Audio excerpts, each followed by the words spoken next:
अल्हम्दुलिल्लाहि रब्बिल आलमीन अस्सलातु वस्सलामु अला रसूलिहिल अमीन अम्मा बाद औज़ु बिल्लाहि मिनश शैतानिर रजीम बिस्मिल्लाहिर रहमानिर रहीम वस्समाअ रफ़अ व वज़अल मीज़ान अल्ला ततगौ फिल मीज़ान वाकीमुल वज़्न बिल क़िस्ति ವಲಾ ತುಕ್ಸಿರುಲ್ ಮೀಜಾನ್.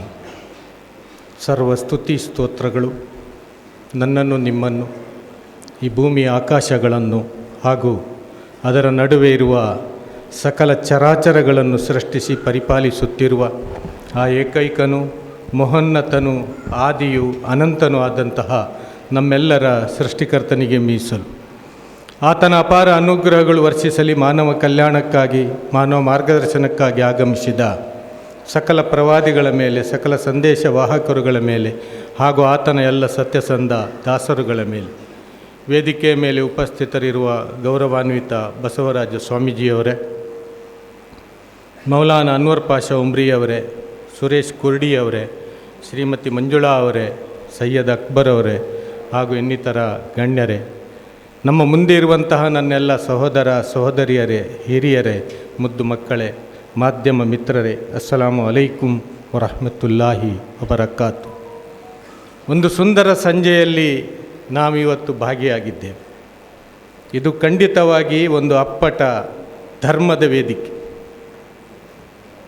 ಧರ್ಮ ಎಲ್ಲಿರ್ತದೋ ಅಲ್ಲಿ ಶಾಂತಿ ಇರ್ತದೆ, ಎಲ್ಲಿ ಶಾಂತಿ ಇದೆಯೋ ಅಲ್ಲಿ ಧರ್ಮ ಇದೆ.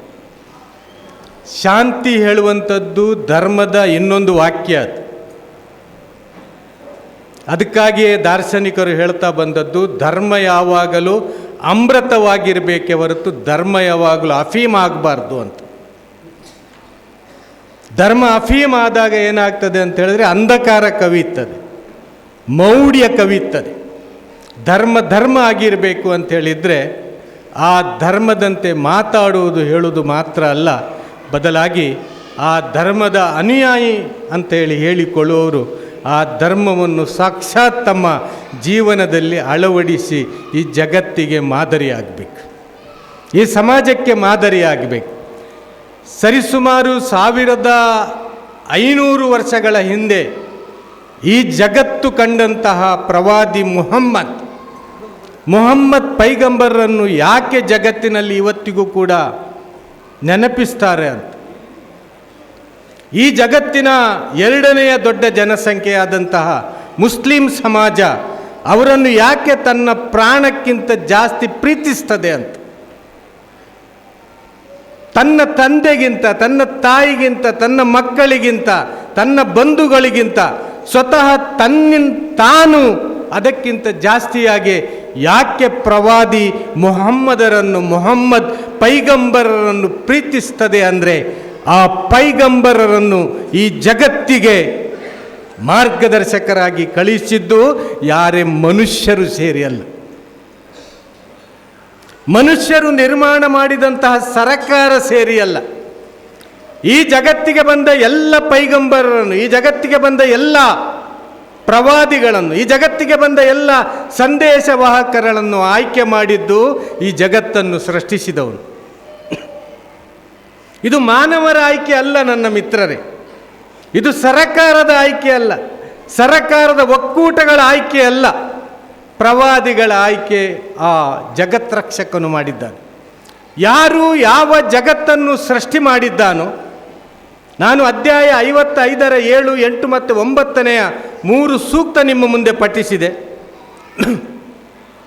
ಅದರಲ್ಲಿ ಅಲ್ಲಾಹನು ಹೇಳ್ತಾನೆ, ಆಕಾಶವನ್ನು ಅವನು ಉನ್ನತಗೊಳಿಸಿದನು ಮತ್ತು ತಕ್ಕಡಿಯನ್ನು ಸ್ಥಾಪಿಸಿದನು. ಆದುದರಿಂದ ನೀವು ಸಮತೋಲನವನ್ನು ಕೆಡಿಸಬೇಡಿರಿ, ನ್ಯಾಯದೊಂದಿಗೆ ಸರಿಯಾಗಿ ತೂಗಿರಿ ಮತ್ತು ತೂಕದಲ್ಲಿ ಕಡಿತ ಮಾಡಬೇಡಿರಿ ಅಂತ. ಇಲ್ಲಿ ತಕ್ಕಡಿ ಅಂದರೆ ನ್ಯಾಯ ಅಂತ. ನಾವು ಆಕಾಶವನ್ನು ಕಾಣ್ತೇವೆ ದಿನನಿತ್ಯ, ಆದರೆ ನಮಗೆ ಅದರ ಬಗ್ಗೆ ಆಲೋಚನೆ ಮಾಡಲಿಕ್ಕೆ ಈ ಜೀವನದಲ್ಲಿ ಒಂದು 5 ನಿಮಿಷ ಪುರ್ಸೊತ್ತು ಸಿಗಲಿಲ್ಲ. ಯಾರು ಈ ಆಕಾಶವನ್ನು ಇಷ್ಟು ಉನ್ನತಗೊಳಿಸಿದ್ದಾನೆ ಅಂತ, ಯಾರು ಅಷ್ಟು ಎತ್ತರಕ್ಕೆ ಆಕಾಶವನ್ನು ಎತ್ತರಿಸಿ ನಿರ್ಮಾಣ ಮಾಡಿದ್ದಾನೆ ಅಂತ. ಒಂದೇ ಒಂದು ಕಂಬಗಳು ಗೋಚರಿಸದಂತಹ, ಒಂದೇ ಒಂದು ಪಿಲ್ಲರ್ಗಳು, ಬೀಮುಗಳಿಲ್ಲದಂತಹ ಇಷ್ಟು ಸುಭದ್ರವಾದಂಥ ಆಕಾಶದ ಸೃಷ್ಟಿ ಯಾರು ಮಾಡಿದ ಅಂತ. ದೇವರು ಯಾರು ಅಂತೇಳಿ ಸ್ವಾಮೀಜಿಗಳು ಹೇಳಿದರು. ದೇವರು ಯಾರನ್ನೆಲ್ಲ ದೇವರು ಮಾಡಿಕೊಳ್ತೇವೆ ನಾವು ಅಂತ. ಯಾರು ಈ ಜಗತ್ತನ್ನು ಸೃಷ್ಟಿ ಮಾಡಿದ್ದಾನೆ, ಯಾರು ನಮ್ಮನ್ನು ಸೃಷ್ಟಿ ಮಾಡಿದ್ದಾನೆ, ಅವನೇ ನಮ್ಮ ದೇವನು. ದೇವರೂ ಇಲ್ಲ, ದೇವನೂ ಇರುವಂಥದ್ದು. ನಾವು ದೇವರು ಹೇಳ್ತೇವೆ. ದೇವರು ಹೇಳುವಂಥದ್ದು ಬಹುವಚನ, ದೇವರೂ ಹೇಳುವುದು ತಪ್ಪು, ದೇವನೂ ಹೇಳುವುದು ಸರಿ. ಏಕವಚನ, ಅವನು ಏಕ ಮಾತ್ರನು, ಅವನಿಗೆ ಯಾರು ಸರಿ ಸಮಾನರಿಲ್ಲ. ಈ ಆಕಾಶ ಎಷ್ಟು ಎತ್ತರಕ್ಕೆ ಏರಿದೆ, ಎಷ್ಟು ಸುಭದ್ರವಾಗಿದೆ, ಅದು ನಾವು ಎಂದಾದರೂ ಆಲೋಚನೆ ಮಾಡಿದ್ದವ? ಪಿಲ್ಲರ್ ಇಲ್ಲದೆ, ಬೀಮಗಳಿದೆ, ಎತ್ತರಕ್ಕೆ ಕಟ್ಟಲಿಕ್ಕೆ ಯಾರಿಗೆ ಸಾಧ್ಯ ಆಯಿತು? ಆ ಆಕಾಶ ಹೇಳುವಂಥದ್ದು ಒಂದು ಲೋಕ, ಅದು ನಮಗೆ ಕಣ್ಣಿಗೆ ಬಹಳ ಹತ್ತಿರ ಕಾಣ್ತದೆ. ಆ ಆಕಾಶ ಗಂಗೆಯಲ್ಲಿ ಸೂರ್ಯ ಇದ್ದಾನಲ್ಲ, ಆ ಸೂರ್ಯ ಈ ಭೂಮಿಗಿಂತ ಸರಿಸುಮಾರು 3 ಲಕ್ಷ ಪಟ್ಟು ದೊಡ್ಡದಿದ್ದಾನೆ. ಅವನು 3,33,000 ಪಟ್ಟು ದೊಡ್ಡದಿದ್ದಾನೆ ಸೂರ್ಯ. ನಮಗೆ ಎಂದಾದರೂ ಆಲೋಚನೆ ಮಾಡಲಿಕ್ಕೆ ಸಾಧ್ಯ ಆಗಿದೆ? ಭೂಮಿ ಎಷ್ಟು ದೊಡ್ಡದು? 800 ಕೋಟಿ ಜನ ವಾಸಿಸುವಂತಹ ಭೂಮಿ. ಆದರೂ ಈ ಭೂಮಿ ಫುಲ್ಫಿಲ್ ಆಗಲಿಲ್ಲ.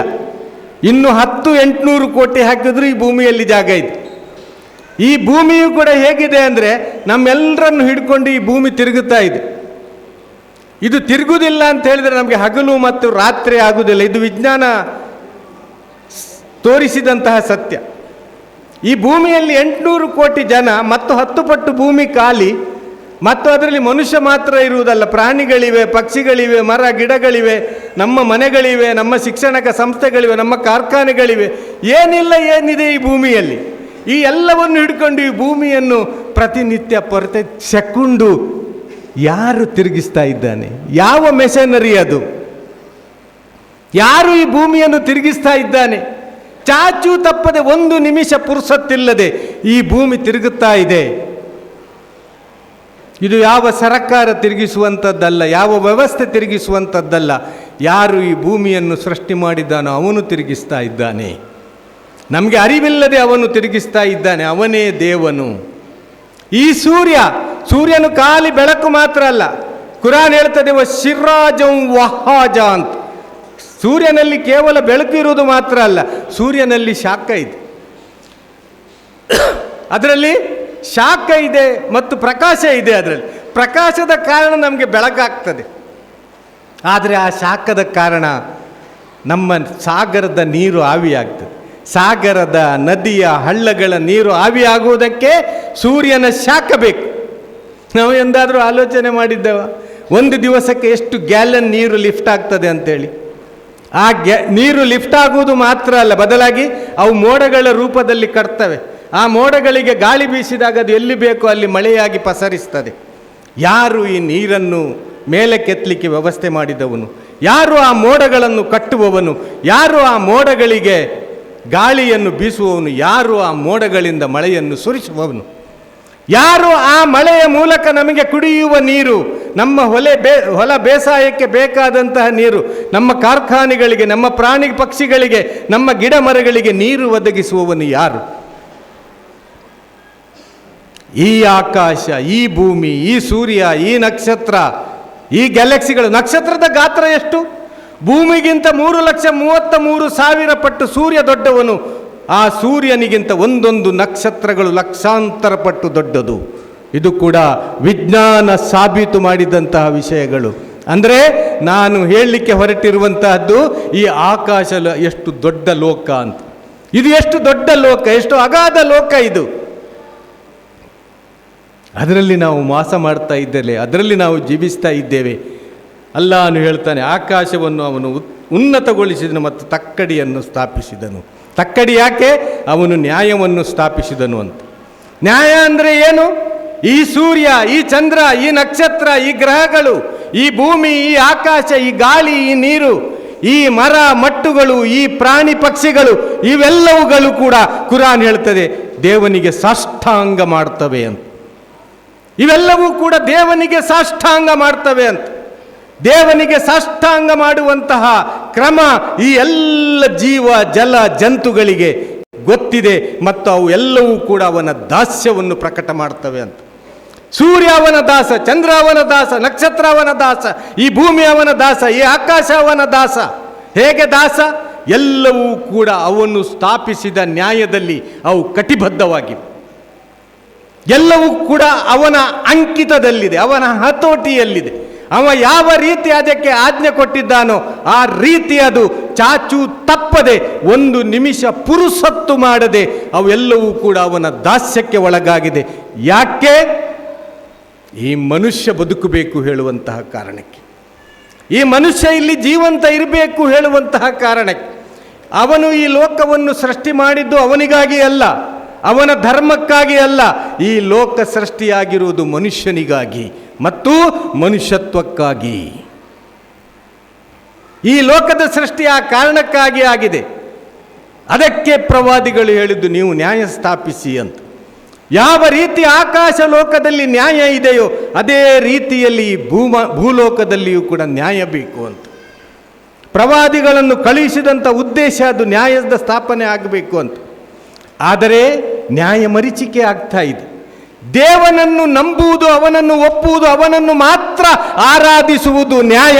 ಅವನನ್ನು ಬಿಟ್ಟು ಇತರರನ್ನು ಆರಾಧಿಸುವುದು ಅದು ಅನ್ಯಾಯ ಅಂತ ಧರ್ಮಗಳು ಸಾರುವಂತಹ ಸಾರ. ಅವನನ್ನು ಮಾತ್ರ ಆರಾಧಿಸುವುದು ನ್ಯಾಯ, ಅವನನ್ನು ಬಿಟ್ಟು ಬೇರೆಯವರ ಆರಾಧನೆ ಅದು ಅನ್ಯಾಯ ಅಂತ ಎಲ್ಲ ಧರ್ಮ ಗ್ರಂಥಗಳ ಸಾರ. ಮಂಜುಳಾ ಅವರು ಹೇಳಿದರು, ಒಂದೇ ಧರ್ಮ ಇರುವುದು ಅಂಥದ್ದು ಮಾನವೀಯ ಧರ್ಮ ಅಂತ. ಈ ಜಗತ್ತಿಗೆ ಒಂದೇ ಧರ್ಮ ಬಂದಿರುವುದು. ಎಲ್ಲ ಪ್ರವಾದಿಗಳ ಮೂಲಕ ಧರ್ಮವನ್ನು ಆ ದೇವನು ಈ ಜಗತ್ತಿಗೆ ಕಳುಹಿಸಿದನು. ನ್ಯಾಯ ಜಗತ್ತಿನಲ್ಲಿ ಮಾತ್ರ ಅಲ್ಲ, ಬದಲಾಗಿ ಆ ನ್ಯಾಯ ಹೇಳುವಂತಹದ್ದು ನ್ಯಾಯಪಾಲನೆ.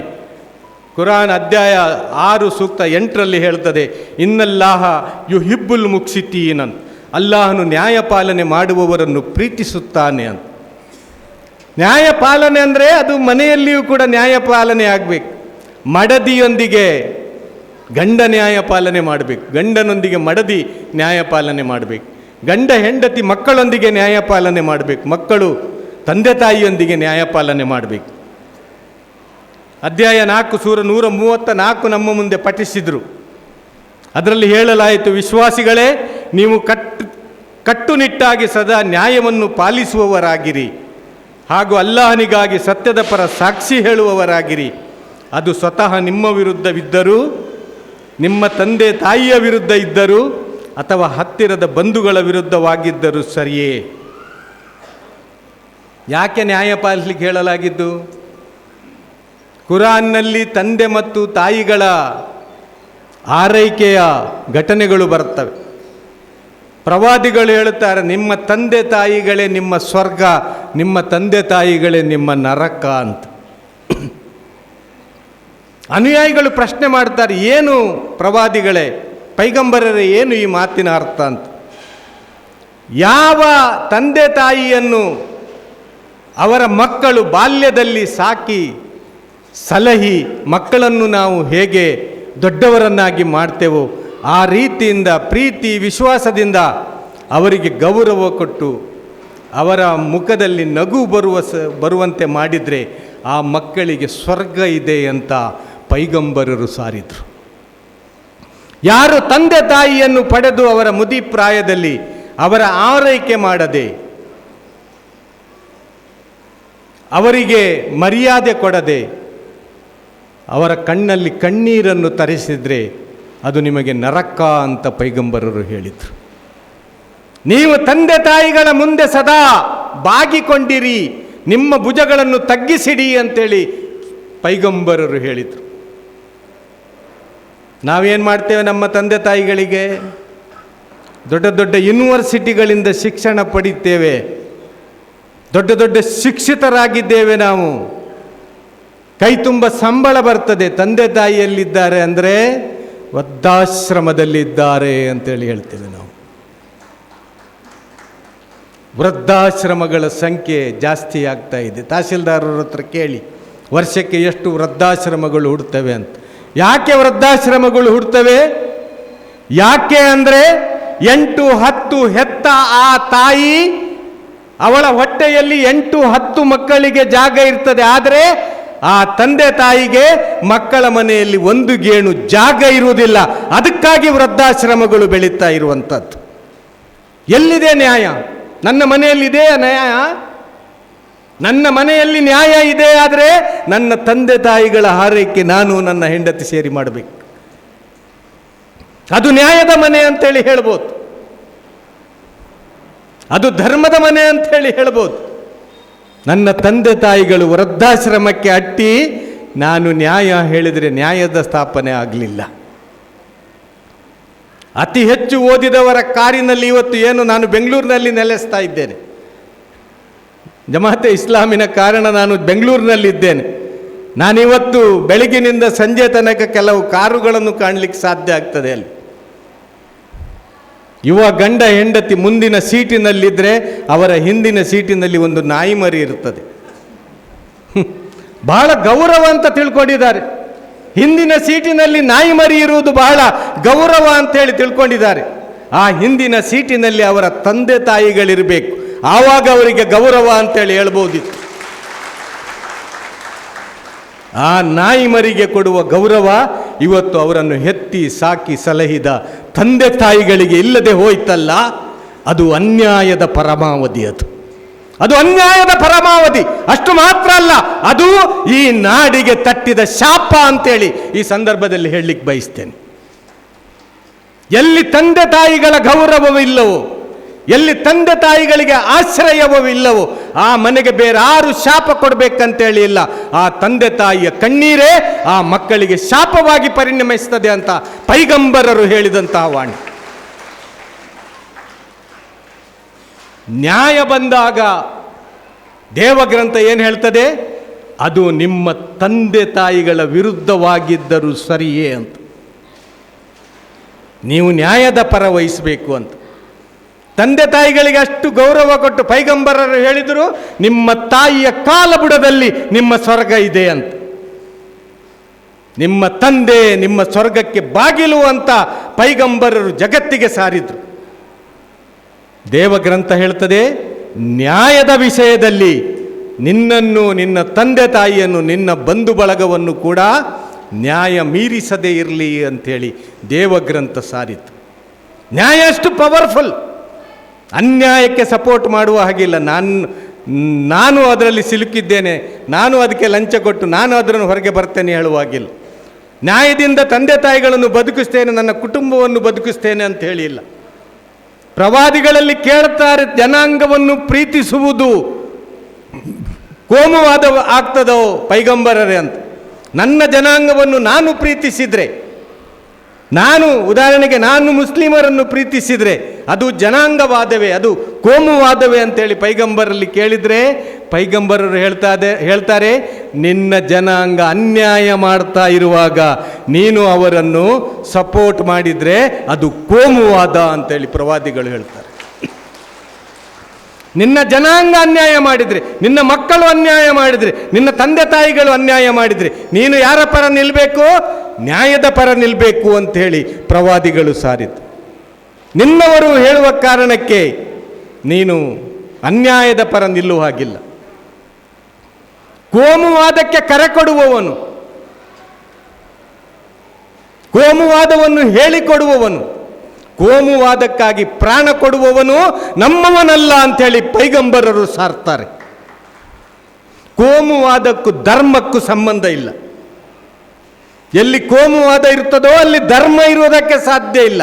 ಎಲ್ಲಿ ಧರ್ಮ ಇರ್ತದೋ ಅಲ್ಲಿ ಕೋಮುವಾದ ಇರಲಿಕ್ಕೆ ಸಾಧ್ಯ ಇಲ್ಲ. ಧರ್ಮ ಅಂದರೆ ಮನುಷ್ಯತ್ವ. ಧರ್ಮ ಬಂದಿರುವುದು ಮನುಷ್ಯನನ್ನು ಮನುಷ್ಯನಾಗಿ ಮಾಡಿಸಲಿಕ್ಕೆ.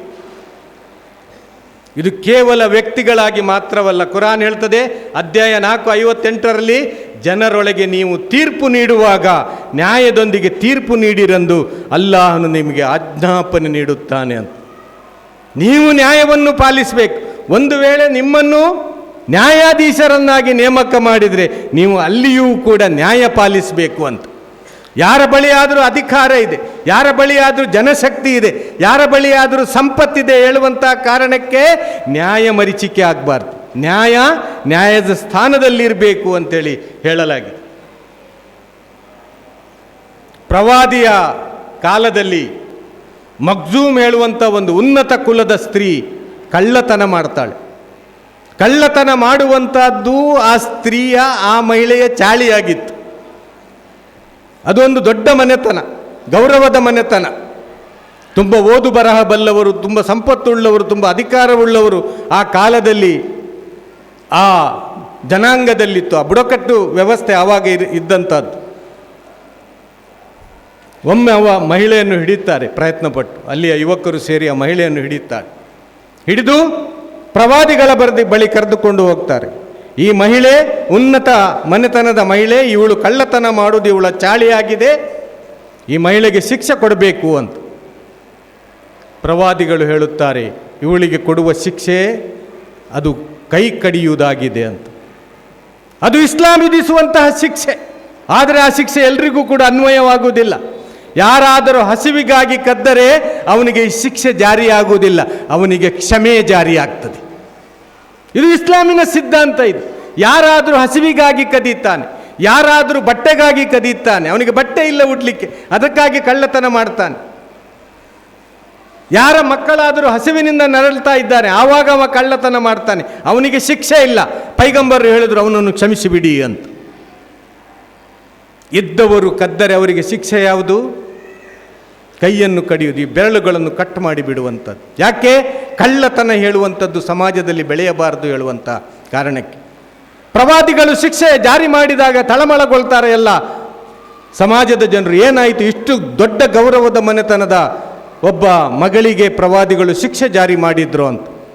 ಆ ಸಮುದಾಯದವರು ಒಟ್ಟಾಗ್ತಾರೆ ಮತ್ತು ಪ್ರವಾದಿಗಳಿಗೆ ಯಾರು ಹತ್ತಿರ ಇದ್ದಾರೆ, ಯಾರ ಬಳಿ ನಾವು ಇನ್ಫ್ಲುಯೆನ್ಸ್ ಮಾಡಿದರೆ ಈ ಶಿಕ್ಷೆಯಿಂದ ಪಾರಾಗ್ಬೋದು ಹೇಳುವುದನ್ನು ಹುಡುಕಾಟ ಮಾಡಿ ಉಸಾಮಾ ಬಿನ್ ಝೈದ್ ಅವರನ್ನು ಅವರ ಪ್ರತಿನಿಧಿಯಾಗಿ ಪೈಗಂಬರರ ಬಳಿ ಕಳಿಸ್ತಾರೆ. ನೀವು ಸ್ವಲ್ಪ ಹೋಗಿ ರಿಕ್ವೆಸ್ಟ್ ಮಾಡಿ ಈ ಶಿಕ್ಷೆಯನ್ನು ಒಂದು ರದ್ದು ಮಾಡಲಿಕ್ಕೆ ಹೇಳಬೇಕು. ಯಾವ ವಸ್ತುಗಳನ್ನು ಅವಳು ಇಷ್ಟರ ತನಕ ಕದ್ದಿದ್ದಾಳೋ ಆ ಎಲ್ಲ ವಸ್ತುಗಳನ್ನು ನಾವು ಎಷ್ಟು ಆ ಕದ್ದವರು ಹೇಳ್ತಾರೆ ಅಷ್ಟು ದುಡ್ಡು ಕೊಟ್ಟು ನಾವು ಅದನ್ನು ಏನು ಮಾಡ್ತೇವೆ, ಅವರಿಗೆ ಪರಿಹಾರ ರೂಪದಲ್ಲಿ ಕೊಡ್ತೇವೆ. ಈ ಶಿಕ್ಷೆಯನ್ನು ರದ್ದುಗೊಳಿಸಬೇಕಂತೂ ಉಸಾಮಾರನ್ನು ಕಳಿಸ್ತಾರೆ ಪೈಗಂಬರರ ಬಳಿ. ಪೈಗಂಬರು ಅವರಿಗೆ ಆವಾಗ ಒಂದು ಮಾತು ಹೇಳ್ತಾರೆ. ಏನು ಉಸಾಮಾ, ನೀನು ಅಲ್ಲಾಹನ ಕಾನೂನುಗಳ ಬಗ್ಗೆ ಶಿಫಾರಸು ಮಾಡಲು ಬಂದಿರುವಿಯಾ? ಏನು ಉಸಾಮಾ, ನೀನು ಅಲ್ಲಾಹನ ಕಾನೂನಿನ ಬಗ್ಗೆ ನನ್ನ ಬಳಿ ಶಿಫಾರಸು ಮಾಡಲು ಬಂದಿರುವೆಯಾ?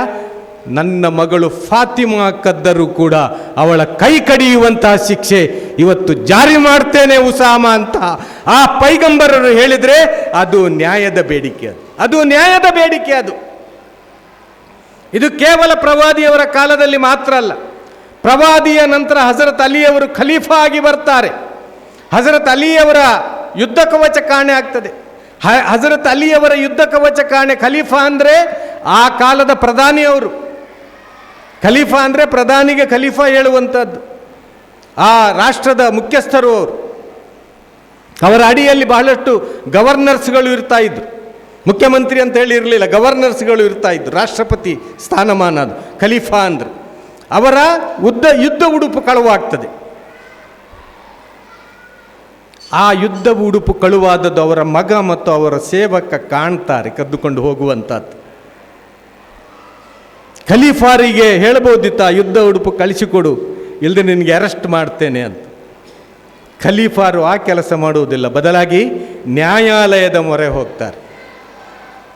ನ್ಯಾಯಾಧೀಶರಲ್ಲಿ ದೂರು ಕೊಡ್ತಾರೆ. ಖಲೀಫಾ ಅಲಿಯವರು ನ್ಯಾಯಾಧೀಶರು ಹೇಳ್ತಾರೆ, ಖಲೀಫಾ ಅವರೇ ಸಾಕ್ಷಿಗಳು ಎಲ್ಲಿದ್ದಾರೆ ಅಂತ. ಖಲೀಫಾ ಹೇಳಿದ್ದಾರೆ ಅಂದರೆ ಬಿಡ್ಬೋದಿತ್ತಲ್ಲ, ಆ ಕೋರ್ಟ್ ವಾಪಸ್ ಪಡಿಬೋದಿತ್ತಲ್ಲ. ಖಲೀಫಾರವರೇ ಎಲ್ಲಿದೆ ನಿಮ್ಮ ಸಾಕ್ಷಿದಾರರು ಅಂತ. ಹಜರತ್ ಅಲಿಯವರು ಇಬ್ಬರು ಸಾಕ್ಷಿದಾರರನ್ನು ತಂದು ನಿಲ್ಲಿಸ್ತಾರೆ ನ್ಯಾಯಾಲಯದ ಕಟಕಟೆಯಲ್ಲಿ. ಅಬ್ದುಲ್ಲಾ ಹೇಳುವಂತಹ ತನ್ನ ಮಗ, ಕಮರ್ ಹೇಳುವಂತಹ ತನ್ನ ಶಿಷ್ಯ, ಇಬ್ಬರು ಸಾಕ್ಷಿದಾರರು ನಿಲ್ತಾರೆ. ನ್ಯಾಯಾಧೀಶರು ಕೇಳ್ತಾರೆ, ನೀವು ಆ ಕೋಟು ಕದ್ದದ್ದು ಕಂಡಿದ್ದೀರಾ ಅಂತ. ಅದಕ್ಕೆ ಅವರು ಹೇಳ್ತಾರೆ, ನಾವು ಕಣ್ಣಾರೆ ಕಂಡಿದ್ದೇವೆ ಖಲೀಫಾ ಅವರ ಕೋಟು ಕದ್ದದ್ದು, ನಾವು ಸಾಕ್ಷಿಗಳು ಅವರಿಗೆ ಅಂತ. ನ್ಯಾಯಾಧೀಶರು ಖಲೀಫಾರಲ್ಲಿ ಕೇಳ್ತಾರೆ, ಖಲೀಫಾರವರೇ ಈ ಸಾಕ್ಷಿದಾರರಿಗೂ ನಿಮಗೇನಾದರೂ ಸಂಬಂಧ ಇದೆಯಾ ಅಂತ. ಆವಾಗ ಖಲೀಫಾ ಅಲಿಯವರು ಹೇಳ್ತಾರೆ, ಇದರಲ್ಲಿ ಒಬ್ಬ ನನ್ನ ಮಗ ಅಬ್ದುಲ್ಲಾ, ಇನ್ನೊಬ್ಬ ನನ್ನ ಸೇವಕ ಕಮರ್, ಇವರಿಬ್ಬರು ಸಾಕ್ಷಿದಾರರು, ಈ ರೀತಿ ನನಗೆ ಸಂಬಂಧ ಇದೆ ಅಂತ. ನ್ಯಾಯಾಧೀಶರು ಹೇಳ್ತಾರೆ, ನಿಮ್ಮ ಸಂಬಂಧ ಮತ್ತು ನಿಮ್ಮ ಸೇವಕ ಆದ ಕಾರಣ ಈ ಎರಡೂ ಸಾಕ್ಷಿಗಳನ್ನು ನಾನು ರಿಜೆಕ್ಟ್ ಮಾಡಿಬಿಡುತ್ತೇನೆ ಅಂತ. ಯಾರು ಎದುರಿಗಿದ್ದದ್ದು? ಖಲೀಫಾ ಅಲಿ ಎದುರಿಗಿದ್ದಾರೆ. ನ್ಯಾಯಾಧೀಶರ ಧೈರ್ಯ ನೋಡಿ. ಖಲೀಫಾರ ಕೋಟು ಕಳವಾಗಿದೆ, ಸಾಕ್ಷಿದಾರರಿದ್ದಾರೆ, ಆದರೆ ಸಂಬಂಧಿಕರು ಮತ್ತು ಸೇವಕ ಹೇಳುವಂತಹ ಕಾರಣಕ್ಕೆ ಅಲ್ಲಿ ಏನಾಗ್ತದೆ? ನ್ಯಾಯವಾಗ್ತದೆ. ಸಂಬಂಧಿಕರ ನ್ಯಾಯ, ಸೇವಕನ ನ್ಯಾಯ ಮಾನ್ಯ ಮಾಡಲಾಗುವುದಿಲ್ಲ. ಆ ಕದ್ದ ಯಹೂದಿ ಮುಂದೆ ಬರ್ತಾನೆ. ಕದ್ದ ಯಹೂದಿ ಮುಂದೆ ಬರ್ತಾನೆ. ನೋಡಿ, ಅವನ ಆತ್ಮ ಜಾಗೃತಿ ಆಗ್ತದೆ ಅಲ್ಲಿ. ನ್ಯಾಯಾಧೀಶರಲ್ಲಿ ಹೇಳ್ತಾನೆ, ಓ ನ್ಯಾಯಾಧೀಶರೇ, ಇದು ಮೊಹಮ್ಮದರ ಕಾನೂನು ಅಂತ ನಾನು ಸಾಕ್ಷ್ಯ ವಹಿಸುತ್ತೇನೆ. ಪ್ರವಾದಿಗಳೇ, ಖಲೀಫಾ ಅವರು ಬಂದು ನಿಮ್ಮ ಮೆಟ್ಟಲು ಏರಿದ್ದಾರೆ, ಎರಡು ಸಾಕ್ಷಿಗಳನ್ನು ನಿಮ್ಮ ಮುಂದೆ ಇಟ್ಟಿದ್ದಾರೆ, ಆದರೆ ನೀವು ಇಸ್ಲಾಮಿನ ನ್ಯಾಯ ಪ್ರಕಾರ ಅದು ಸಾಧ್ಯ ಇಲ್ಲ ಹೇಳುವಂತಹ ತೀರ್ಪು ಕೊಟ್ಟಿದ್ದೀರಿ. ನಾನು ಸಾಕ್ಷ್ಯ ವಹಿಸುತ್ತೇನೆ, ಅಲ್ಲಾಹನಲ್ಲದೆ ಬೇರಾರು ಆರಾಧ್ಯರಿಲ್ಲ ಮತ್ತು ಮುಹಮ್ಮದರು ಅಲ್ಲಾಹನ ಪ್ರವಾದಿಯಾಗಿದ್ದಾರೆ ಹೇಳಿ ನಾನು ಸಾಕ್ಷ್ಯ ವಹಿಸುತ್ತೇನೆ. ಅಲಿಯವರೇ, ಈ ಕೋಟು ನಿಮ್ಮದು, ಈ ಕೋಟು ನಿಮಗೆ ಅರ್ಪಿಸ್ತೇನೆ ಅಂತೇಳಿ ಅಲಿಯವರಿಗೆ ಕೊಟ್ಟರೆ ಖಲೀಫಾ ಹೇಳ್ತಾರೆ, ಓ ಯಹೂದಿಯೇ, ಈ ಕೋಟು ನಾನು ನಿನಗೆ ದಾನವಾಗಿ ಕೊಟ್ಟಿದ್ದೇನೆ, ಇದು ನೀನು ತೆಗೆದುಕೊಂಡು ಹೋಗುವಂತ. ಇದು ನ್ಯಾಯದ ಬೇಡಿ. ಮಹಾತ್ಮ ಗಾಂಧೀಜಿಯವರು ತಮ್ಮ ಆತ್ಮಕಥೆಯಲ್ಲಿ ಬರೀತಾರೆ ಒಂದು ಕಡೆ. ಮಹಾತ್ಮ ಗಾಂಧೀಜಿಯವರ ಆತ್ಮಕಥೆ ಪುಸ್ತಕ ಇಷ್ಟು ದಪ್ಪ ಇದೆ, ಸಾಧ್ಯವಾದರೆ ಒಮ್ಮೆ ನೋಡಿ ನೀವು. ಅದರಲ್ಲಿ ಅವರು ಬರೀತಾರೆ, ಈ ದೇಶಕ್ಕೆ ಸ್ವಾತಂತ್ರ್ಯ ಸಿಕ್ಕಿದರೆ, ಭಾರತಕ್ಕೆ ಸ್ವಾತಂತ್ರ್ಯ ಸಿಕ್ಕಿದರೆ ನನ್ನ ಆಸೆ ಏನು ಅಂದರೆ ಉಮರ್ರ ಆಡಳಿತದ ಕೆಲವು ಭಾಗಗಳನ್ನು ನಮ್ಮ ಕಾನೂನಿನಲ್ಲಿ ಅಳವಡಿಸಬೇಕು ಹೇಳುವಂಥದ್ದು. ಆ ಉಮರ್ರ ಕಾನೂನು ಹೇಗಿತ್ತು ಅಂದರೆ, ಒಮ್ಮೆ ಅವರು ಒಂಟೆಯ ಸವಾರಿಗಾಗಿ ಒಂಟೆಯನ್ನು ರೆಡಿ ಮಾಡಲಿಕ್ಕೆ ಸೇವಕನಿಗೆ ಹೇಳ್ತಾರೆ. ಅವಾಗೆಲ್ಲ ಕಾರ್ಗಳೆಲ್ಲ ಇಲ್ಲ, ಆವಾಗ ಆ್ಯಂಬುಲೆನ್ಸ್ಗಳೆಲ್ಲ ಹಿಂದೆ ಮುಂದೆ ಇಲ್ಲ ಖರೀಫರಿಗೆ. ಇವತ್ತೆಲ್ಲ ಮುಂದಿಂದ ಆ್ಯಂಬುಲೆನ್ಸ್, ಹಿಂದಿನಿಂದ ಆ್ಯಂಬುಲೆನ್ಸ್, ಅಲ್ಲಿ ಒಂದು 4 ಲೈಟು ಹಾಕ್ಕೊಂಡು ಗೂ ಗೂ ಗೂ ಮಾಡಿಕೊಂಡು ನಾವೆಲ್ಲ ಸೈಡಿಗೆ ಹೋಗ್ಬೇಕು. ಅವಾಗೆಲ್ಲ ಆ ವ್ಯವಸ್ಥೆ ಇಲ್ಲ, ಭಾಳ ಸಿಂಪಲ್ ವ್ಯವಸ್ಥೆ. ಒಂಟೆ ರೆಡಿ ಆಗ್ತದೆ. ಉಮರ್ ಕೇಳ್ತಾರೆ, ನಾವು ಇಬ್ಬರಿದ್ದೇವಲ್ಲ ಮಾರ, ಇಬ್ಬರು ಈಗ ಈ ಒಂಟೆಯ ಮೇಲೆ ಸವಾರಿ ಮಾಡಿದರೆ ಒಂಟೆಗೆ ನಾವು ಅನ್ಯಾಯ ಮಾಡಿದ ಹಾಗೆ ಅಲ್ವಾ, ಅದರ ಹಕ್ಕು ಕಸಿದುಕೊಂಡ ಹಾಗೆ ಅಲ್ವಾ. ಅದಕ್ಕೆ ನಾನೊಂದು ಉಪಾಯ ಮಾಡಿದ್ದಾನೆ. ಏನು ಅಂದರೆ, ಒಂದು 5-6 ಮೈಲು ನಾನು ಒಂಟೆಯ ಮೇಲೆ ಸವಾರಿ ಮಾಡ್ತೇನೆ, ನೀನು ನಡ್ಕೊಂಡು ಬರಬೇಕು. ಇಬ್ಬರು ಒಂಟೆಯ ಮೇಲೆ ಹತ್ತಿದರೆ ಒಂಟೆಗೆ ಭಾರ ಜಾಸ್ತಿ ಆಗ್ತದೆ. ಒಂದು 5-6 ಮೈಲು ನಾನು ನಡೀತೇನೆ, ಅದರ ನಂತರ ಒಂದು 5-6 ಮೈಲು ನೀನು ಒಂಟೆಯ ಮೇಲೆ ಕೂತ್ಕೋ, ನಾನು ಕಾಲ್ನಡಿಗೆಯಲ್ಲಿ ಬರ್ತೇನೆ. ಅದರ ನಂತರ ನಾವಿಬ್ಬರು ಕೂಡ ನಡೆಯುವ, ಒಂಟೆಗೂ ಕೂಡ ಅದರ ಹಕ್ಕು ಸಿಕ್ಕಬೇಕಲ್ಲ, ಒಂಟೆ ಕಾಲು ಹೀಗೇ ಬರಲಿ, ನಾವಿಬ್ಬರು ಕೂಡ ನಡ್ಕೊಂಡು ಹೋಗುವ ಅಂತ.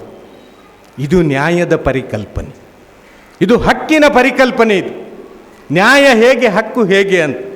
ಇವರು ಯಾರ ಬಳಿ ತಲುಪಬೇಕಾಗಿತ್ತೋ ಆ ಪ್ರದೇಶಕ್ಕೆ ತಲುಪುವಾಗ ಇತಿಹಾಸಕಾರರು ಬರೀತಾರೆ, ಆ ಸೇವಕ ಒಂಟೆಯ ಮೇಲೆ ಇದ್ದ ಮತ್ತು ಅಂದಿನ ಖಲೀಫಾ ಉಮರ್ ಅವರು ನಡೆದುಕೊಂಡು ಅಲ್ಲಿಗೆ ಹೋಗ್ತಾ ಇದ್ದರು ಅಂತ.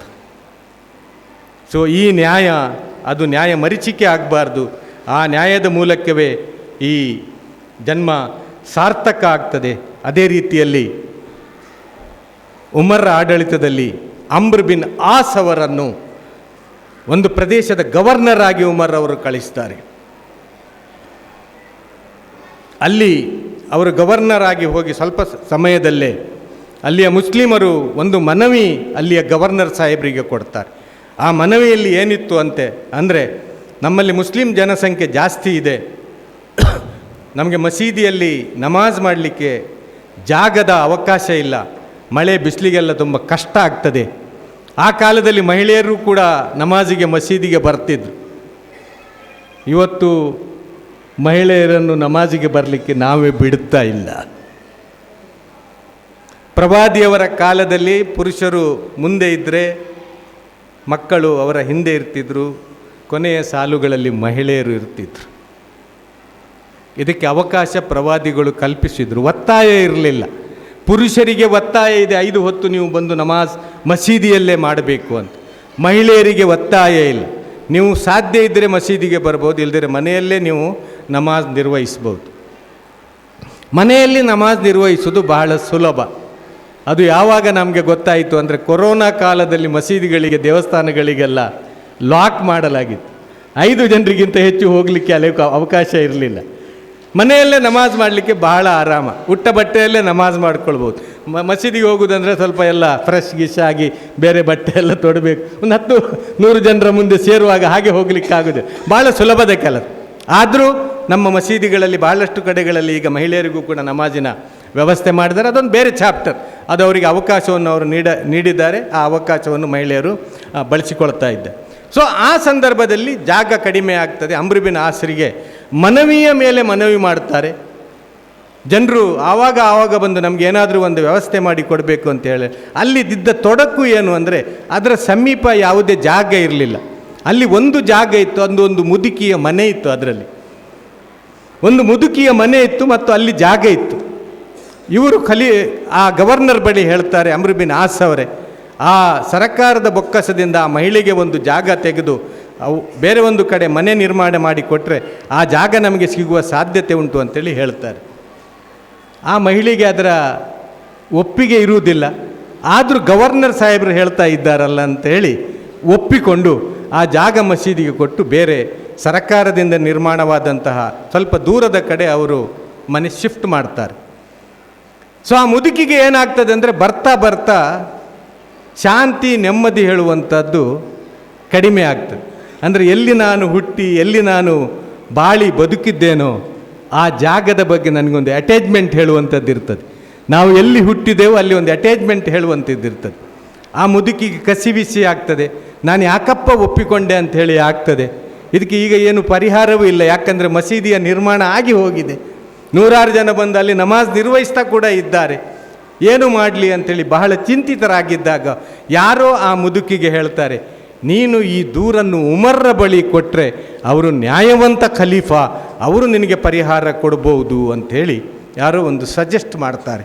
ಅದರ ಪ್ರಕಾರ ಆ ಮುದುಕಿ ಹಜರತ್ ಉಮರ್ರ ಬಳಿ ದೂರು ಕೊಡ್ತಾರೆ. ಹಜರತ್ ಉಮರ್ ಆ ದೂರು ಆಲಿಸಿದಂತಹ ಅಲ್ಲಿಯ ಗವರ್ನರ್ ಸಾಹೇಬರನ್ನು ಕರೀತಾರೆ ಮತ್ತು ಕೇಳ್ತಾರೆ ಏನು ವಿಷಯ ಆಗಿದೆ ಅಂತೇಳಿ. ಗವರ್ನರ್ ಸಾಹೇಬ್ ವಿವರಿಸ್ತಾರೆ, ನನಗೆ ಮನವಿ ಮೇಲೆ ಮನವಿ ಬಂತು. ನಾನು ಹೋಗಿ ಪರಿಶೀಲನೆ ನಡೆಸಿದಾಗ ಜಾಗದ ಅವರಿಗೆ ತುರ್ತು ಅಗತ್ಯ ಇದೆ ಅಂಥೇಳಿ ನಾನು ಮನಗಂಡೆ. ನಾನು ಸರಕಾರದ ಬೊಕ್ಕಸದಿಂದ ಆ ಮಹಿಳೆಗೆ ಬೇರೆ ಕಡೆ ಜಾಗ ಮತ್ತು ಮನೆಯ ವ್ಯವಸ್ಥೆ ಮಾಡಿದ್ದೇನೆ ಅಂತೇಳಿ ಹೇಳ್ತಾರೆ. ಆ ಮುದುಕಿಯೊಂದಿಗೆ ಉಮರ್ ಪ್ರಶ್ನಿಸ್ತಾರೆ, ಏನು ನಿನಗೆ ಏನಾದರೂ ನೆಮ್ಮದಿ ಇದೆಯಾ, ಅಥವಾ ನಿನಗೆ ಇನ್ನಷ್ಟು ಏನಾದರೂ ಸರಕಾರದ ಬೊಕ್ಕಸದಿಂದ ನಾನು ಕೊಡಮಾಡಬೇಕಾ, ಆ ಪರಿಹಾರ ಕೊಡಲಿಕ್ಕೆ ಕೂಡ ನಾವು ಏನಾದರೂ ವ್ಯವಸ್ಥೆ ಮಾಡ್ತೇವೆ ಅಂತೇಳಿ ಹೇಳಿದರೆ ಆ ಮುದುಕಿ ಹೇಳ್ತಾಳೆ, ಇಲ್ಲ ಖಲೀಫಾರೆ, ನನಗೆ ಅದೇ ಜಾಗ ಮತ್ತು ನನಗೆ ಅದೇ ಹಳೆ ಮನೆ ಬೇಕು ಅಂಥೇಳಿ ಮುದುಕಿ ಹೇಳ್ತಾರೆ. ಆವಾಗ ಉಮರ್ ಹೇಳ್ತಾರೆ ರಾಜ್ಯಪಾಲರಿಗೆ, ರಾಜ್ಯಪಾಲ ಅಮ್ರ್ ಬಿನ್ ಆಸ್, ಎಷ್ಟು ಜಾಗ ನೀವು ಆ ಮುದುಕಿಯ ಜಾಗದಲ್ಲಿ ಎಷ್ಟು ಮಸೀದಿಯನ್ನು ವಿಸ್ತರಣೆ ಮಾಡಿದ್ದೀರೋ ಆ ಮಸೀದಿಯನ್ನು ಕೆಡವಿ ಆ ಮುದುಕಿಗೆ ಮನೆಯನ್ನು ಅಲ್ಲೇ ಪುನಃ ಕಟ್ಟಿಕೊಡಿ ಅಂಥೇಳಿ ಉಮರ್ ಹೇಳಿದ್ದಿದ್ರೆ ಇದು ನ್ಯಾಯ.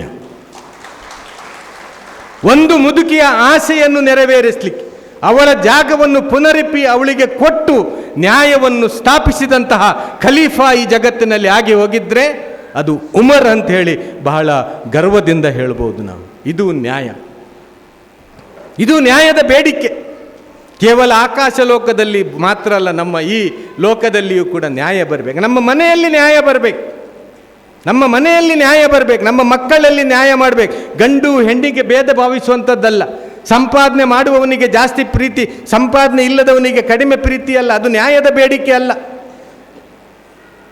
ಎಲ್ಲರಿಗೂ ಕೂಡ ಸಮಾನವಾಗಿ ಕಾಣುವಂಥದ್ದು, ಎಲ್ಲರನ್ನೂ ಕೂಡ ಪ್ರೀತಿಸುವಂಥದ್ದು, ಎಲ್ಲರೊಂದಿಗೂ ಕೂಡ ಮನುಷ್ಯರಾಗಿ ಬಾಳುವಂತಹದ್ದು, ಅದು ನ್ಯಾಯದ ಬೇಡಿಕೆ. ನನಗೆ ಸಮಯ ಎಷ್ಟುಂಟು ಸರ್? ಅದು ನ್ಯಾಯದ ಬೇಡಿಕೆ. ನನ್ನ ಸಮಯ ಮುಗಿತಾ ಉಂಟು. ಭಾಳಷ್ಟು ವಿಷಯಗಳನ್ನು ನಿಮ್ಮ ಮುಂದೆ ಇಡ್ಬೋದಾಗಿತ್ತು, ಆದರೆ ಅವಕಾಶ ಇಲ್ಲ. ಇನ್ನೊಮ್ಮೆ ಅವಕಾಶ ಸಿಕ್ಕಿದರೆ ಇಡುವಂತಹ ಪ್ರಯತ್ನ ಮಾಡೋಣ. ನ್ಯಾಯದ ಬೇಡಿಕೆ ಈಡೇರಬೇಕಂತ ಹೇಳಿ ಇದ್ದರೆ ನಾವು ಮೊದಲಾಗಿ ಒಬ್ಬ ದೇವನ ಆರಾಧಕರಾಗಬೇಕು. ಒಬ್ಬ ದೇವನ ಆರಾಧನೆಗೆ ನಾವು ಎಲ್ಲರೂ ಕೂಡ ನಮ್ಮನ್ನು ನಾವು ಒಳಪಡಿಸಿಕೊಂಡ್ರೆ, ಆ ಒಬ್ಬ ದೇವನ ಹೊರತು ಬೇರಾರ ಆರಾಧನೆಯನ್ನು ಮಾಡದೇ ಇರುವಂತಹದ್ದು ನಾವು ದೇವನಿಗೆ ತಲುಪಿಸುವಂತಹ ನ್ಯಾಯವಾಗಿದೆ. ಅದೇ ರೀತಿಯಲ್ಲಿ ನಮ್ಮೊಂದಿಗೆ ಇರುವವರೊಂದಿಗೆ ನ್ಯಾಯ. ಎಲ್ಲರೂ ಕೂಡ ನನ್ನವರು ಅಂತ ಹೇಳಿ ಭಾವಿಸುವಂಥದ್ದು, ಎಲ್ಲರನ್ನೂ ಕೂಡ ಪ್ರೀತಿಸುವಂಥದ್ದು. ಅದಕ್ಕೆ ಜಾತಿ ಧರ್ಮ ನಮಗೆ ಅಡ್ಡಿ ಬಾರದ ರೀತಿಯಲ್ಲಿ ನಾವೆಲ್ಲರೂ ಕೂಡ ಒಬ್ಬ ದೇವನ ದಾಸರು. ಯಾ ಅಯ್ಯುಹಲ್ ಇನ್ಸಾನ್ ಯಾ ಅಯ್ಯುಹಲ್ಲಜೀನ ಯಾ ಅಯ್ಯುಹನ್ನಾಸ್ ಇನ್ನ ಖಲಕನಾಕುಂ ಮಿನ್ ಝಕರಿಂ ವ ಉನ್ಸಾ ವಜಅಲ್ನಾಕುಂ ಶುಊಬಂ ವ ಕಬಾಯಿಲ ಲಿತಾರಫು ಇನ್ನ ಅಕ್ರಮಕುಂ ಇಂದಲ್ಲಾಹಿ ಅತ್ಕಾಕುಂ ಅಂತ ಹೇಳಿ ಕುರಾನ್ ಹೇಳಿತು. ಓ ಮನುಷ್ಯರೇ, ನಿಮ್ಮನ್ನು ಒಂದು ಗಂಡು ಮತ್ತು ಒಂದು ಹೆಣ್ಣಿನಿಂದ ಸೃಷ್ಟಿಸಲಾಗಿದೆ. ನೀವು ಪರಸ್ಪರ ಪರಿಚಯ ಪಟ್ಟುಕೊಳ್ಳಲಿಕ್ಕಾಗಿ ನಿಮಗೆ ವಿವಿಧ ಕುಲಗಳಾಗಿ ವಿವಿಧ ಗೋತ್ರಗಳಾಗಿ ವಿಂಗಡಿಸಲಾಗಿದೆ. ನಿಮ್ಮಲ್ಲಿ ಶ್ರೇಷ್ಠತೆ ಯಾರಿಗೆ ಅಂದರೆ, ಯಾರು ಹೆಚ್ಚು ದೇವನನ್ನು ಭಯಪಟ್ಟು ಜೀವಿಸ್ತಾನೋ ಅವನಿಗೆ ಶ್ರೇಷ್ಠತೆ ಇದೆ ಅಂತ ದೇವವಾಣಿ ಜಗತ್ತಿಗೆ ತೋರಿಸಿಕೊಟ್ಟಿದೆ. ಮೇಲ್ಮೈ ಸಾಧಿಸಲಿಕ್ಕೆಲ್ಲ ಧರ್ಮಗಳು ಇರುವಂಥದ್ದು, ಜಾತಿಗಳು ಇರುವಂಥದ್ದು, ವ್ಯವಸ್ಥೆಗಳಿರುವಂಥದ್ದು ಪರಸ್ಪರ ಪರಿಚಯ ಪಟ್ಟುಕೊಳ್ಳಲಿಕ್ಕಾಗಿ. ಪರಸ್ಪರ ಪರಿಚಯ ಪಟ್ಟುಕೊಂಡು ನಾವು ಜೀವಿಸಬೇಕು. ನಾವು ಯಾರೂ ಕೂಡ ಕೇಳಿ ಯಾವ ಧರ್ಮದಲ್ಲಿ ಬರಲಿಲ್ಲ. ನಮ್ಮ ಹುಟ್ಟು ಹೇಳುವಂಥದ್ದು ಆಕಸ್ಮಿಕ ಮತ್ತು ಸಾವು ಹೇಳುವಂಥದ್ದು ನಿಶ್ಚಿತ. ನಮ್ಮ ಹುಟ್ಟು ಹೇಗೆ ಆಗಿದೆ ನಮಗೆ ಎಂದಾದರೂ ಆಲೋಚನೆ ಮಾಡಲಿಕ್ಕಾಗಿದ? ಪ್ರವಾದಿಗಳು 1450 ವರ್ಷಗಳ ಹಿಂದೆ ಸಾರಿದ್ರು. ಅನಕ್ಷರಿ ಪ್ರವಾದಿ ಅಂತೇಳಿ ಸ್ವಾಮೀಜಿಗಳು ಹೇಳಿದರು. ಅವರಿಗೆ ಓದು ಬರಹ ಬರ್ತಾ ಇರಲಿಲ್ಲ ಅಂತ. ಆ ಪ್ರವಾದಿಗಳು ಆ ದೇವವಾಣಿಯ ಮೂಲಕ ಸಾರಿದ್ದು ಏನು ಅಂದರೆ, ಮನುಷ್ಯ ಹೇಳುವಂತಹದ್ದು ತಂದೆಯ ಬೆನ್ನ ಹಿಂದಿನ ಮೂಳೆಯಿಂದ ಹೊರಟುವಂತಹ ಒಂದು ನೀರಿನ ಹನಿ, ಆ ನೀರಿನ ಹನಿಯ ಒಂದು ಕಣ, ಲಕ್ಷಾಂತರ ಕಣಗಳಲ್ಲಿ ಒಂದು ಕಣ, ಅದು ತಾಯಿಯ ಗರ್ಭವನ್ನು ಸೇರ್ತದೆ. ಆ ತಾಯಿಯ ಗರ್ಭವನ್ನು ಸೇರಿದಾಗ ಆ ನೀರಿನ ಹನಿ ಅದು ರಕ್ತದ ಪಿಂಡವಾಗಿ ಮಾಂಸದ ಮುದ್ದೆಯಾಗಿ ಅದಕ್ಕೆ ಎಲುಬುಗಳನ್ನು ಜೋಡಿಸಲಾಗ್ತದೆ ಮತ್ತು ಅದಕ್ಕೆ ಒಂದು ಹೊದಿಕೆಯನ್ನು ಹೊದಿಸಲಾಗ್ತದೆ. 9 ತಿಂಗಳು 9 ದಿವಸ ಆ ತಾಯಿಯ ಗರ್ಭದಲ್ಲಿ ಆ ಮನುಷ್ಯನನ್ನು ಇಡಲಾಗ್ತದೆ. 4 ತಿಂಗಳ ನಂತರ ಆ ಮಾಂಸದ ಮುದ್ದೆಗೆ ಆತ್ಮವನ್ನು ಊದಲಾಗ್ತದೆ. ಆ ಆತ್ಮವನ್ನು ಊದಿದಾಗ ಅದರಲ್ಲಿ ವೈಬ್ರೇಟ್ ಸ್ಟಾರ್ಟ್ ಆಗ್ತದೆ, ಅದರಲ್ಲಿ ಜೀವಂತಿಕೆ ಸ್ಟಾರ್ಟ್ ಆಗ್ತದೆ. ಆ ಲೋಕದಲ್ಲಿ ಈ ಮನುಷ್ಯನನ್ನು ಬೆಳೆಸಿ ನಾವು ಈ ಲೋಕಕ್ಕೆ ಪಾದಾರ್ಪಣೆ ಮಾಡ್ತೇವೆ ಅಂತ.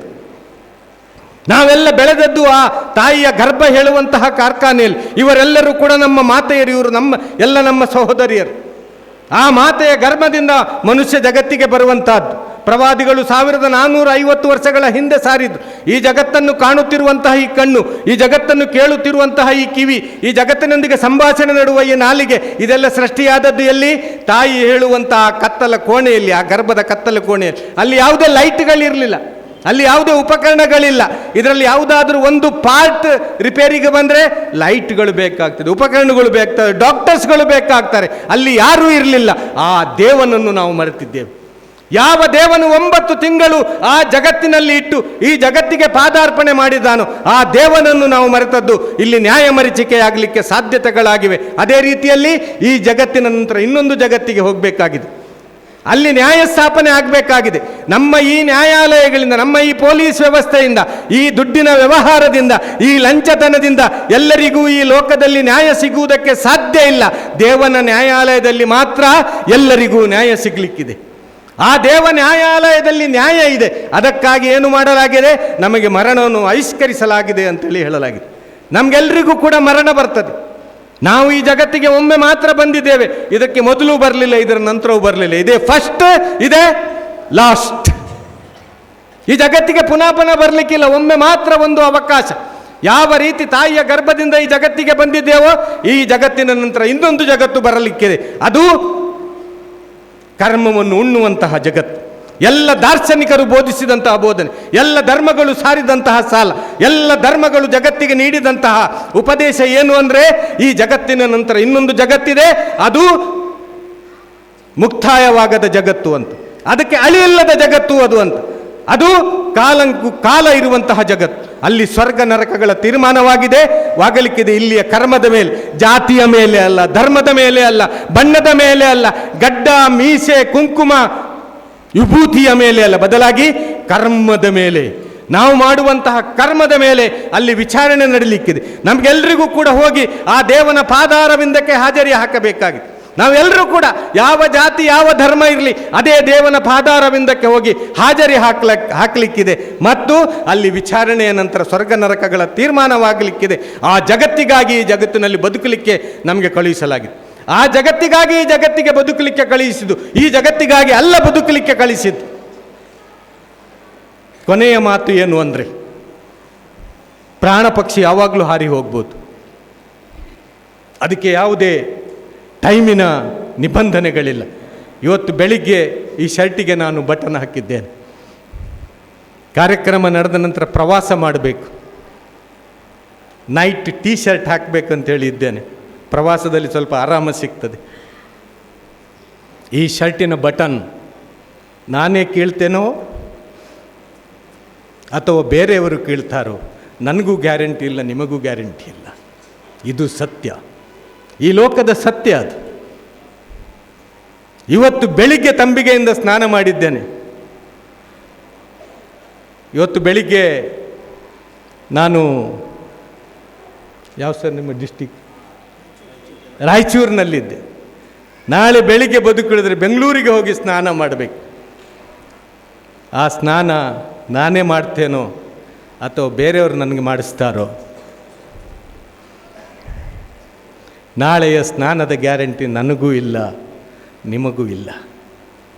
ನಶ್ವರವಾದಂತಹ ಜೀವನ, ಏನೂ ಪಡೆದುಕೊಂಡು ಬರಲಿಲ್ಲ, ಏನೂ ಪಡೆದುಕೊಂಡು ಹೋಗಲಿಕ್ಕೂ ಇಲ್ಲ. ಅವನ ಬಳಿ ಸತ್ಕರ್ಮ ಮಾತ್ರ ನಮ್ಮ ಯೋಗ್ಯತೆಯನ್ನು ಅಳೆಯುತ್ತದೆ.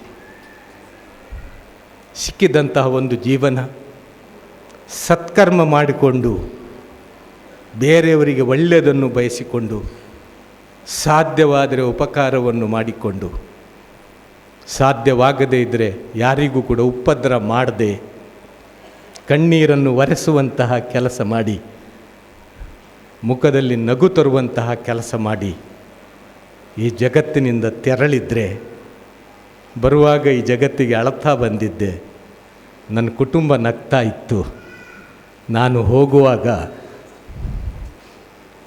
ನನ್ನ ಕುಟುಂಬ ನಿಮ್ಮ ಕುಟುಂಬ ಅಳುತ್ತದೆ, ಆವಾಗ ನನಗೆ ನಗಲಿಕ್ಕೆ ಸಾಧ್ಯ ಆಗಬೇಕು. ಅದು ಯಾವಾಗ ಆಗ್ತದೆ ಅಂದರೆ, ಸತ್ಕರ್ಮಗಳು ನನ್ನ ಪುಸ್ತಕದಲ್ಲಿ ನಾನು ಬರೆಯುವಂತಹ ಪ್ರಯತ್ನ ಮಾಡಿದರೆ ಅದು ಸಾಧ್ಯವಾಗ್ತದೆ, ಅದು ಸಾರ್ಥಕವಾಗ್ತದೆ. ಅಂತಹ ಸಾರ್ಥಕ ಜೀವನಕ್ಕೆ ಇಂತಹ ಧರ್ಮಗಳು ಮತ್ತು ಈ ಸಂದೇಶಗಳು ನಮಗೆ ಸಹಕಾರಿಯಾಗಲಿ, ನಮಗೆ ಮೈಲಿಗಲ್ಲಾಗಲಿ ಅಂಥೇಳಿ ಆಶಿಸುತ್ತಾ, ನಮಗೆಲ್ರಿಗೂ ಕೂಡ ಸತ್ಕಾರ್ಯವನ್ನು ಮಾಡಲಿಕ್ಕೆ, ಎಲ್ಲರೊಂದಿಗೂ ಕೂಡ ಬೆರೆತು ಸಹೋದರರಂತೆ ಬಾಳಲಿಕ್ಕೆ, ಒಬ್ಬ ದೇವನ ದಾಸನಂತೆ, ಒಂದು ತಂದೆ ತಾಯಿಗಳ ಮಕ್ಕಳಂತೆ, ಒಂದು ದೇಶದ ವಾಸಿಗಳಂತೆ ಭಾರತೀಯನಾಗಿ ಬಾಳಲಿಕ್ಕೆ ನಮಗೆಲ್ರಿಗೂ ಕೂಡ ಸಾಧ್ಯ ಆಗಲಿ ಅಂಥೇಳಿ ಆ ಜಗತ್ನಾಯಕನಲ್ಲಿ ಪ್ರಾರ್ಥಿಸುತ್ತಾ ಮಾತುಗಳನ್ನು ಮುಗಿಸ್ತಾ ಇದ್ದೇನೆ. ಸರ್ವ ಸ್ತುತಿಗಳು, ಸರ್ವ ಸ್ತೋತ್ರಗಳು ಸರ್ವ ಲೋಕಗಳ ಒಡೆಯನಿಗೆ ಮೀಸಲು. ಅಸ್ಸಲಾಮು ಅಲೈಕುಂ.